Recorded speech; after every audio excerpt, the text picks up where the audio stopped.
to a chick. So say goodbye to everything you ever knew before. And I'd understand if you went running out the door. And I'll keep you safe, and no harm will ever come to you, I swear. And I'll kill if they even dare. I'll kill, I swear.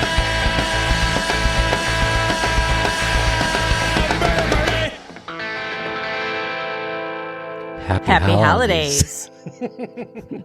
Not bad for It's not that time of timing year. it. Yeah. So we're like, I'm sweating because I just air drummed that you whole did? song. Yeah. And I Chewy. was spot on. yeah, I miss Spot Chewy. on. He's a good boy. We're talking about me air yes, drumming. okay. God, get with it. Not the actual drummer. Welcome to Michigan Murders and Music, where we discuss murders in our gorgeous state and we top it off with a little homegrown music, leaving you with a happy ending and on a good note. Thank you for letting us seep into your ears. Thank you all very much. Very much. We have some new listeners. We do. Mr. Cannon. Just Me, Kimberly. Danny. Michigan Rock Lady. Wayne 1. And Crystal Shea. We have some old buds, bud. Ghost 420. April Durham. Thanks for reaching out to us, April. Ed Weldon. Amy and Mike from the Blood and Barrels podcast. And Erica Daniela. Aaron Odell. Thank you Yes. all for being our listeners and our supporters and our lovers and our haters. I need to give an explicit content warning We love you all before so you much. start saying naughty words. You better hurry up. Okay, explicit content warning. Her Highness will say naughty words repeatedly and exhaustively. Oh. And that's not on us. Jesus, you're getting excessive. Now you're bringing the Lord into this thing. Also, I recently heard that kids in the neighborhood are trading Pokemon cards for sexual favors. What? Wait a minute. Excuse me. What? I don't even know what a Pokemon card is, but it seems nefarious. Are you not about to okay. figure it out? You're going to get an eBay account? That to shit's find not some? on us. Yes. We do not No. have insurance. I'm going to for lock my van just in Pokemon. case they start trying to using sneak in it. there. That's an image, isn't it? Yeah, Oh, kids gross. sneaking in the van. If I see you checking out Pokemon cards on eBay, I'm fucking asking my kids if they have any What a old weird ones. thing. They're really doing that. Do you have the- That's really weird. Do you have the foil I have no idea what Pikachu? they even are. Please, that would be great. I'll give you. I'll give you. Don't. Mm-mm. No. Zip it. We would like to keep our podcast commercial free and independent. So if you are feeling a little bit tipsy, check out our website. If you feel awkward that when you click on the Tipsy jar, it leads you to buy me a coffee, don't. It's the same thing. Buy me a coffee. Some people have bought us a joint and a Natty Light. It could be I liked whatever that. you want to call it. Natty Light. Do us a favor and share us with a friend. Follow us on social medias. Share us with a friend. Share us with Seriously, you 3 gave me the friends. hand. You said, shut up. I totally did.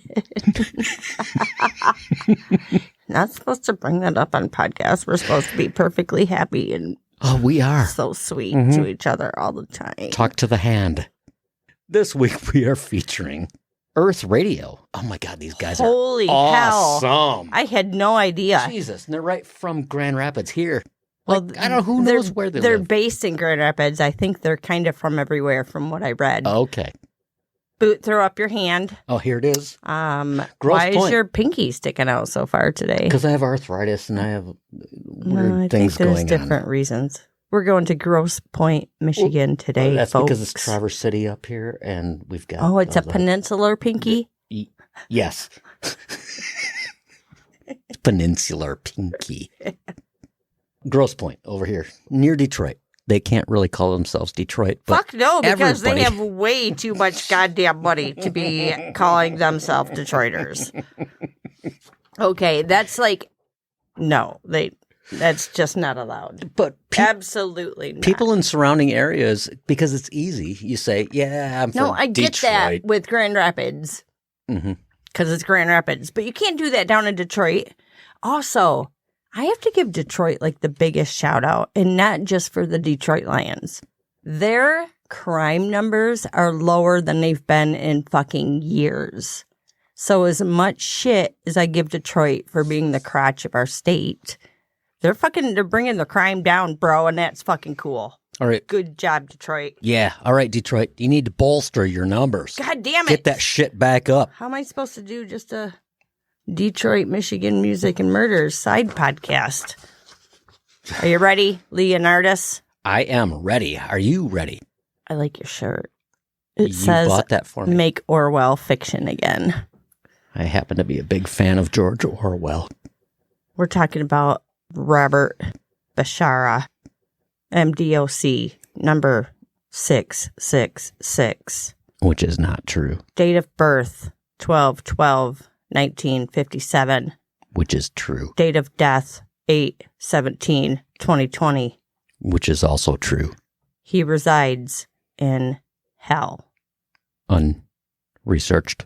Unknown. Robert Bashara was a son of a court appeals judge. Oh, Jesus. George Bashara. Mom apparently was very wealthy. I think the whole family was rather wealthy. Robert didn't suffer from poverty whilst he was growing up. He was raised in the Grosse Pointe area. Went to school there. I don't know where he went to college, but I think he went to college. In 1986, Robert married Jane, and at the time of this story, would have been married for about 26 years. Dang, that's not too shabby. They went on to produce 2 lovely children, 1 boy and 1 girl. 54-year-old Robert was known in Grosse Pointe as a philanthropist and a businessman who owned numerous rental property. He even served as a Rotary member for a while. I'm not really even sure what that means. Oh, some sort of community. Rotary is a business. It's a local business. Like a brotherhood? Yeah. Okay. Mm-hmm. To kind of help each other out. Yeah. Okay. Brotherhood's Neat. a really weird way to say it, though. Like a chamber of commerce type of thing, Okay. but different. It was also rumored that he snorted cocaine and smoked a little weed. Like, you mean like marijuana? Oh, you're going to get high from that big cloud I just said. Great. I'm going to start giggling. It's going to be great. Robert rolls around town thinking he's a big badass and an old Lincoln. But it's not even a cool Lincoln. It's an ugly one. And you want to know his plate say? Oh. Big Bob. With 2 B's? Uh-huh. Bob. Baba. His wife, 56-year-old Jane, was also very active in the community and worked as a senior marketing manager at an energy consulting firm. Jane and coworkers were attending a meeting on January 24th, 2012, and after the meeting, she simply never returned back to work. When Jane didn't show up at their home that evening, Robert called to file a missing persons report at 11:30? Yep. And the next day, I think actually he called in 2 times. He called in at 11:30 that night, and then he called in the next day also. And then the next day on January 25th, a tow truck was rolling around Detroit looking for abandoned cars or vehicles in need of a tow. Actually, I think he was probably looking for stolen vehicles on the east side of Detroit. Probably. Well, he found something.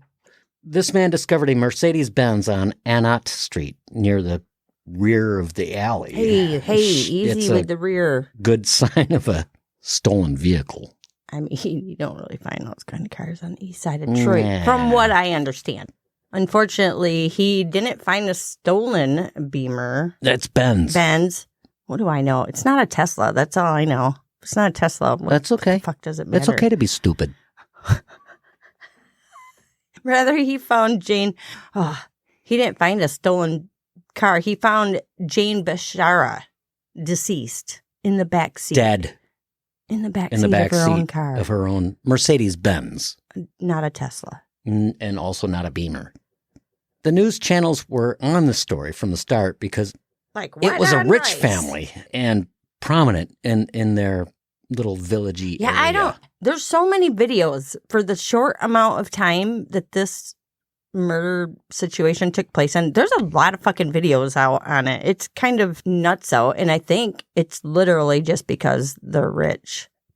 They want to see him go down.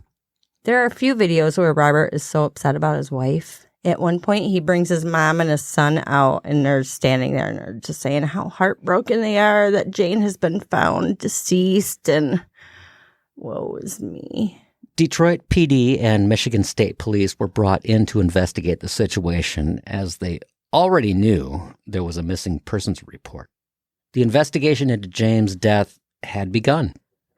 Just a few days later, January 27, the police chief of Grosse Pointe held a news conference stating that Robert Bashara was the main suspect in the homicide of his wife. While the police are investigating, they were trying to build a case, right? Yep. They're surprised by a visit on January 31st from a man named Joe Gentz. Let me tell you a little something about Joe. Uh-oh. Joe Gentz, he rented from Robert Bashara, and he also was his handyman. Like, he went around and did all the little shit that you have to do it. Yeah. He went around and did all the handyman stuff on the rental properties. Prior to going to the police, Joe had spent the morning with his pastor and then some quality time at a Coney Island. It's fucking fantastic. Do you think he was sucking on a chili dog? They don't do that in Detroit. Oh, okay. He then went to tell the detectives what he knew of Jane and Robert's story. At first, he was saying that he and 4 others had been asked to be hitmen for Robert, claiming that all Robert asked him to do was kill Jane.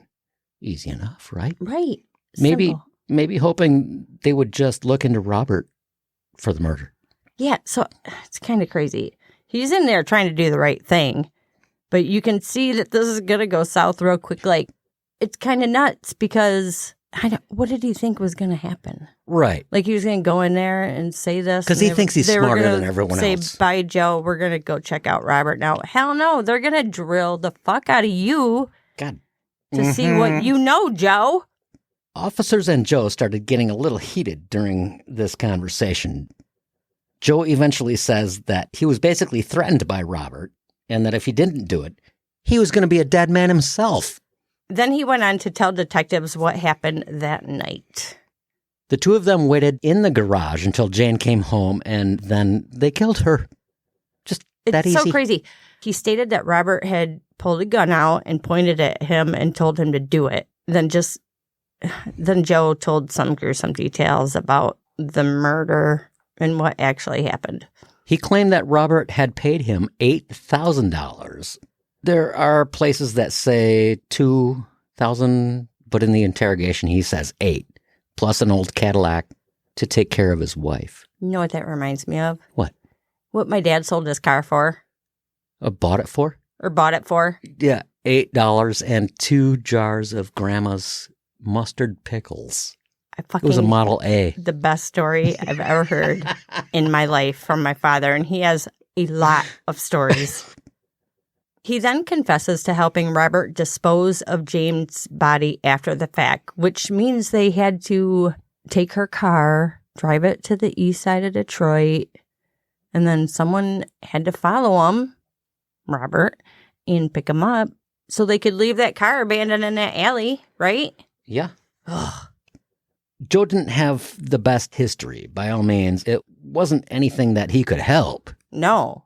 He had a history of bipolar, intermittent explosive personality disorder, seizure disorder, antisocial traits, borderline mental retardation. He had a low ID. He was blind in IQ. I have a low ID. You have a low ID. And you are this next one. Blind in the left eye due to a birth defect. Shut up. That doesn't make me want to kill somebody. And he has an impulse disorder. All of these, like, he was legit diagnosed with, and he refused to take medication for, I think, leaving him just a slight bit unstable. He had lost his child, and he, in fact, was in the midst of a custody thing while all this was going on. And I think he was losing his daughter. In 1999, Joe had threatened to kill his brother, his wife, and some dude in the hospital parking lot? Yeah, what the he was like, and I'm going to kill that motherfucker in the parking lot, too. I mean, if you're going to lose it, You do it with naughty words. You got to just get some rando in there. So I'm like, I'm going to kill these two specific people and that motherfucker that pissed me off. That guy. In the parking lot. That innocent guy who just locked his bicycle up there so he could go pee-pee inside the hospital. Joe was hospitalized 3 times between 1999 and 2001 for psychiatric reason and suicidal tendencies. I love that band. A great fucking band. He had... I saw your mommy and your mommy's dead.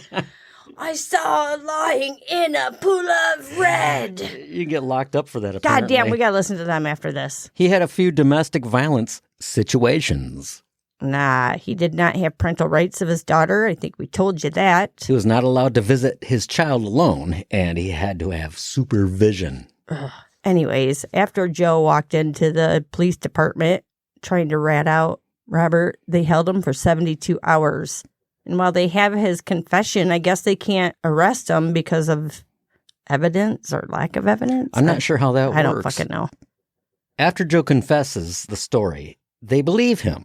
It's pretty clear that the husband did it. The husband did it. It's always the fucking husband. If he didn't personally kill her, he made someone else do it.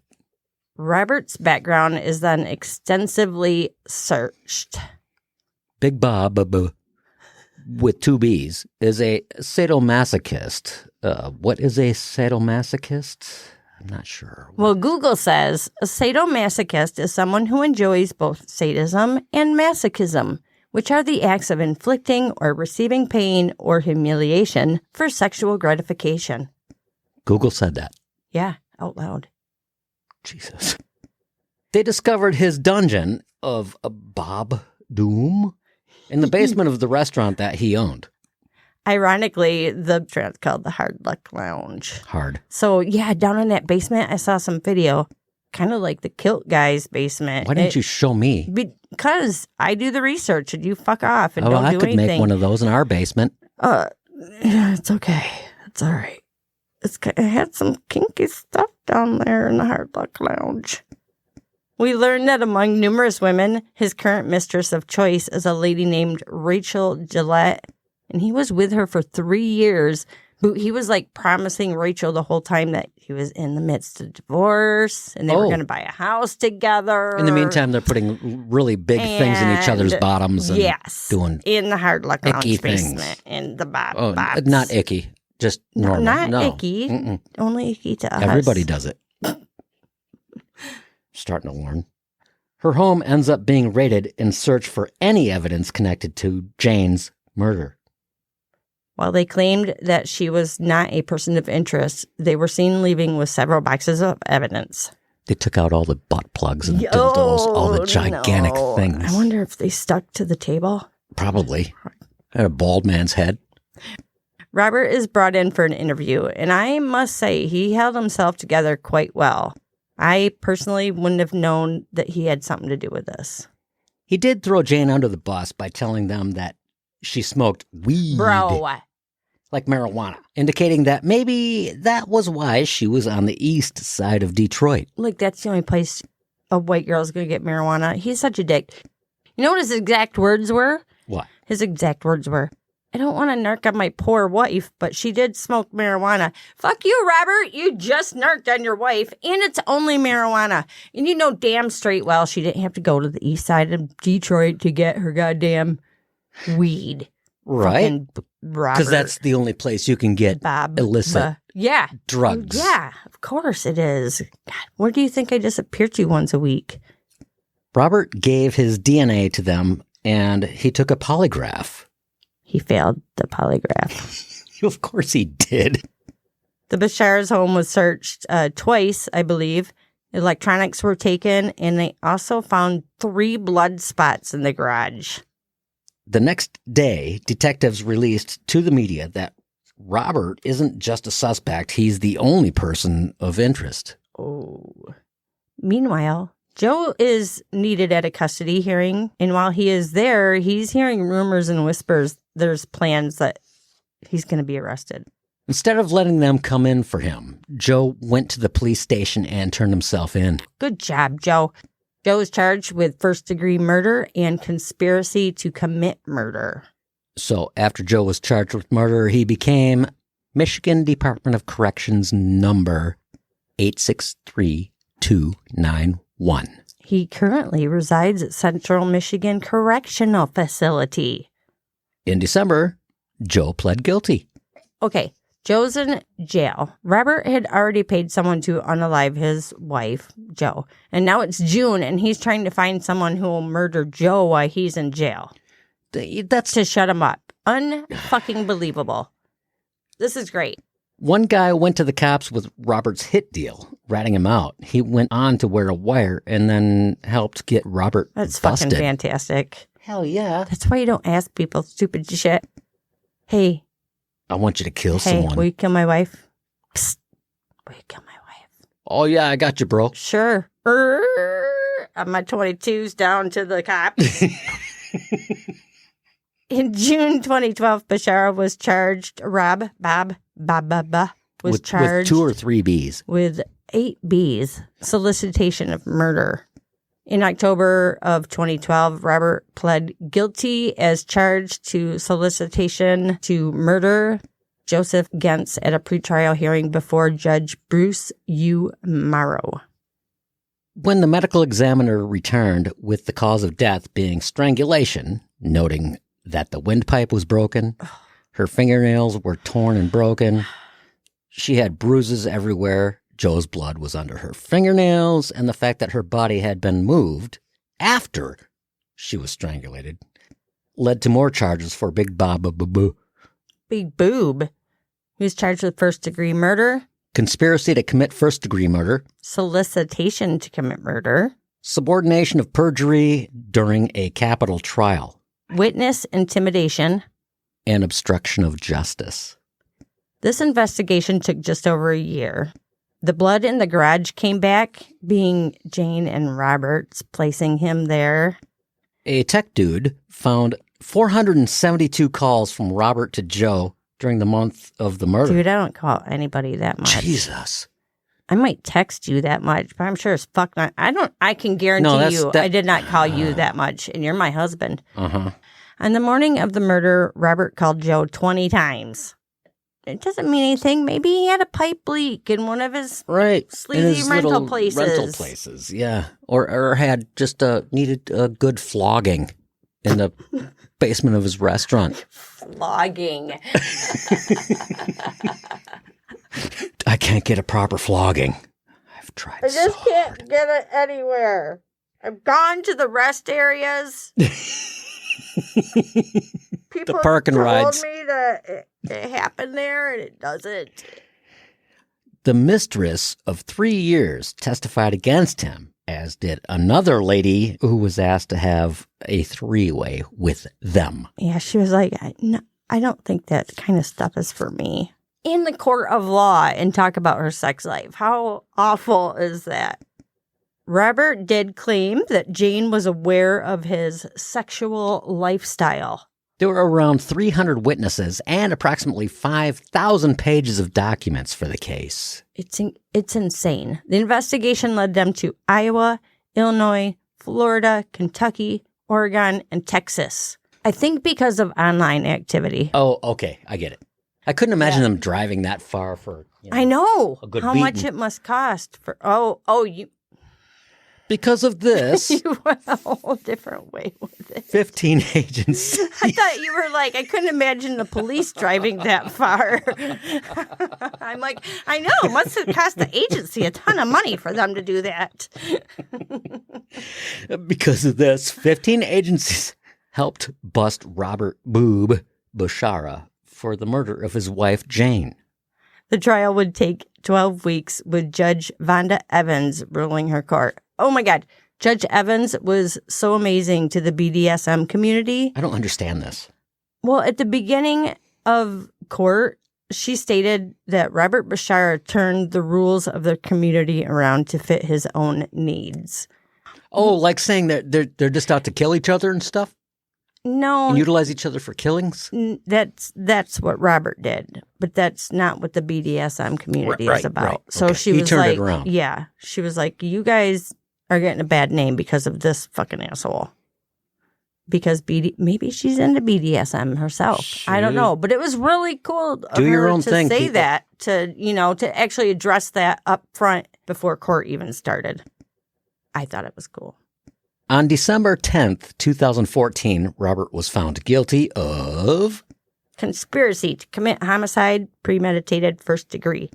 solicitation of homicide, murder, Homicide, murder, first degree, premeditated. obstruction of justice. Robert Bashara was sentenced to life without parole on January 15th, 2015. It's not over, though. Oh, no, it's not. In January the following year, 2016, Joe claims that he had lied on the stand. He committed perjury the first time around. That's what it's called. He also claimed that Robert did not pay him to do it. No money exchanged hands. Oh, because he never got paid. He didn't get that Cadillac. God damn it, I didn't get my What a- caddy in my jar of pickles.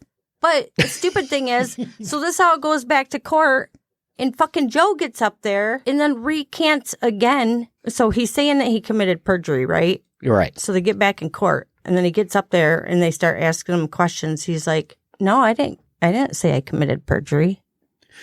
And he went back to his original story. Just a big clusterfuck waste of time. Huge. Really big. Big. Huge. The interview that I heard was on WXYZ TV Detroit when they asked Joe, could Joe Gens be capable of being manipulated again? Joe responded with, No, I don't think so.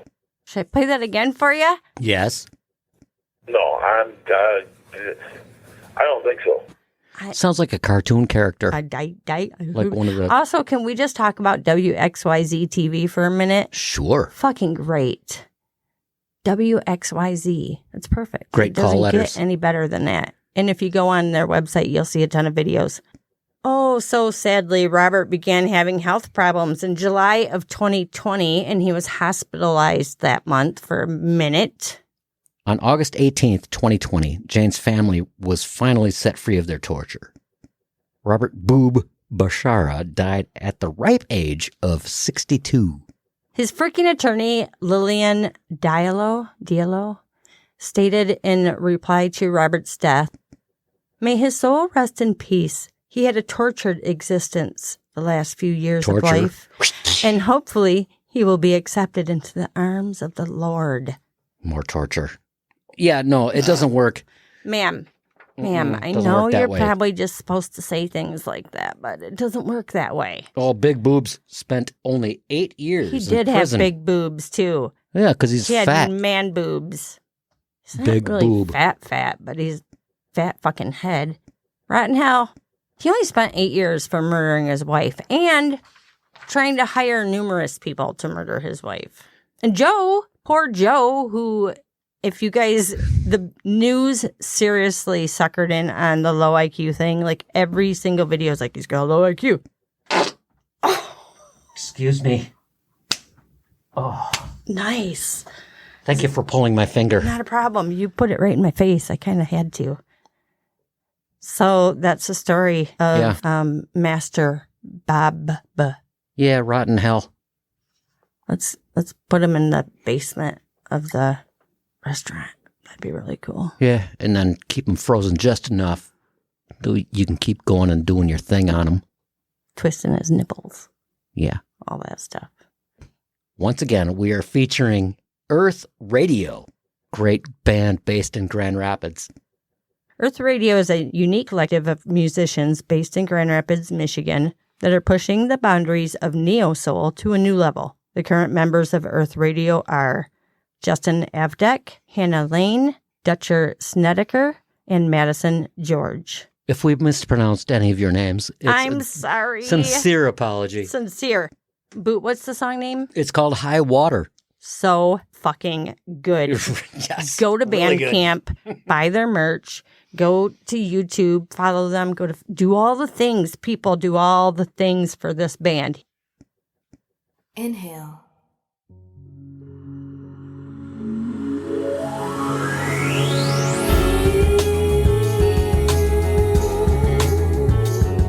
High water.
swim, time to swim, time to swim, time to swim, time to swim, time to swim in high water.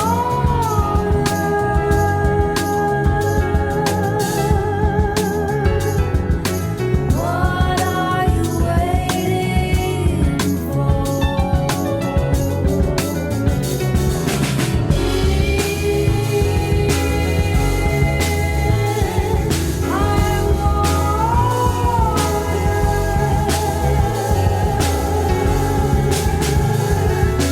What are you waiting for? 3, 2, 1. Thank you for choosing Michigan Murders and Music. Please rate the show wherever you listen. Michigan Murders and Music is produced by The Boots. Episodes are researched and written by Your Highness. Edited by Your Highness. Views and opinions are the sole stupidity of us and us alone. Don't blame others, please. Listening to this podcast could quite possibly cause major problems to your earballs and definitely will mess up your kids. Permission has been given to us by the bands, and we purchase our music on Bandcamp.com. Support your local music scene and all local music scenes.